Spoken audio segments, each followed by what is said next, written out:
और हम जा रहे हैं आज की पहली डेस्टिनेशन के लिए, जो है जिम कॉर्बेट इंटरप्रिटेशन सेंटर। ये है एक म्यूजियम जो कि स्टेट गवर्नमेंट का बनाया हुआ है और यहाँ काफ़ी वो जानवर और पक्षी जो कि जिम कॉर्बेट जंगल रेंज में मिलते हैं, उन्हें यहाँ बड़े अच्छे से स्टफ करके दिखाया गया है और उनके बारे में डिटेल जानकारी है। यहाँ आप देख सकते हैं मिस्टर जिम कॉर्बेट के जीवन के बारे में डिटेल्स, जिन्होंने इस जंगल को डिस्कवर किया था करीब 150 साल पहले।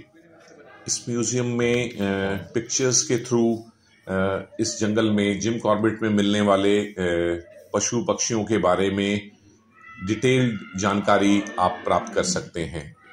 जितने भी भिन्न भिन्न प्रकार के जानवर यहाँ मिलते हैं उनके बारे में डिटेल जानकारी दी गई है यहाँ बोर्ड्स में। और फिर यहाँ ये डिस्प्ले किए गए हैं ये जानवर जो कि टैक्सीडर्मी टेक्निक के द्वारा, जबकि जानवर जो मारे जाते हैं या मर जाते हैं उनकी स्किन और स्केलेटल को यूज करके और उनकी बॉडी में से विसरा निकाल के उसकी जगह पे वूल या कॉटन भर देते हैं। जैसे कि यहाँ आप देख सकते हैं एक टाइगर।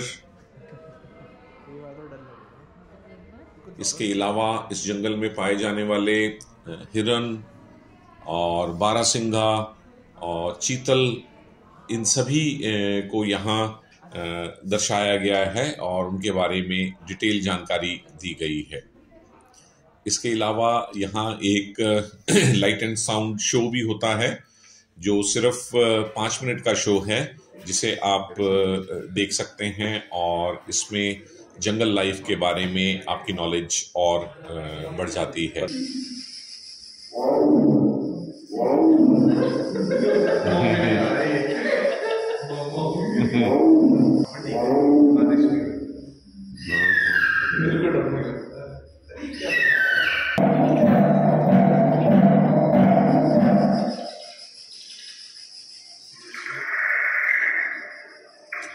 ये एक्सपीरियंस बहुत ही अच्छा रहा, क्योंकि इस म्यूजियम में आके ऐसे लगता है जैसे आप वाकई में ही जंगल में आ गए हों।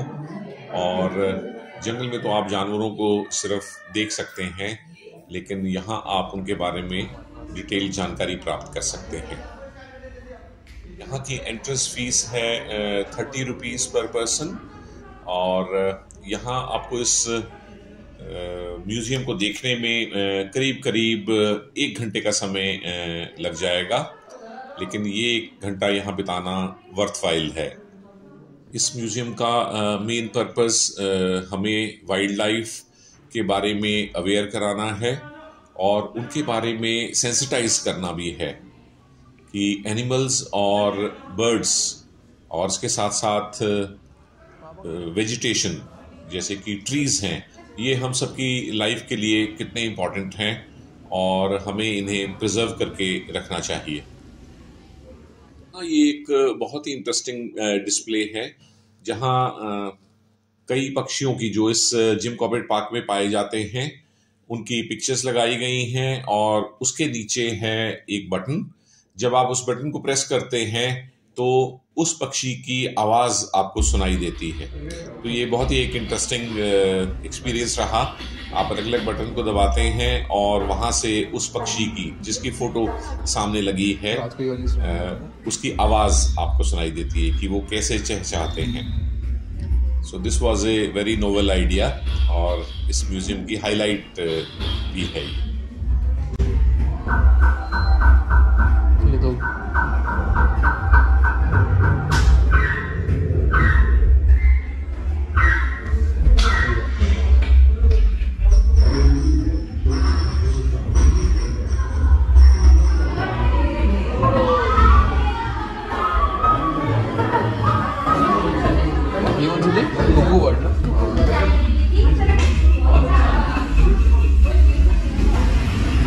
यहाँ करीब 1 घंटा बिताने के बाद हम लोग अब अपनी अगली डेस्टिनेशन के लिए निकल पड़े हैं। यहाँ से करीब 4 किलोमीटर दूर एक और इम्पॉर्टेंट लैंडमार्क है इस एरिया का, और वो है गिरजा देवी मंदिर। इस मंदिर की लोकेशन ही बहुत यूनिक है। यहाँ बहने वाली कोसी नदी के किनारे पे एक छोटा सा पहाड़ की शिला है जिसके ऊपर ये मंदिर बना हुआ है।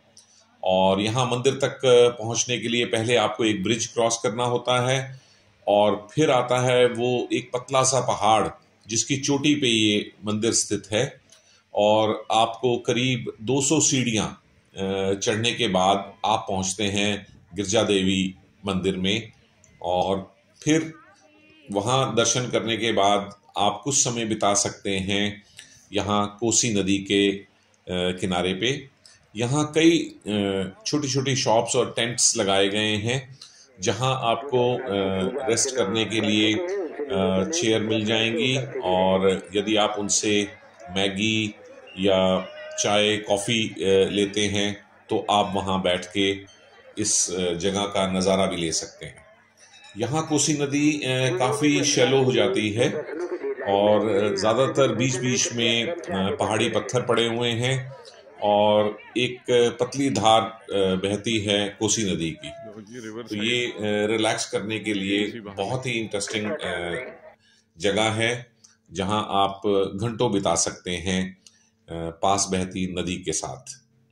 सो फ्रेंड्स, यहाँ से होते हुए फिर हम वापस अपने रिजॉर्ट पहुँच गए शाम तक, और कल की हमारी आइटिनरी रहेगी यहाँ इस ट्रिप की हाईलाइट, जो कि हम करने वाले हैं जंगल सफारी। सो कल हम जाएंगे जिम कॉर्बेट नेशनल पार्क की जंगल सफारी के लिए। Till then, bye bye, thanks for watching.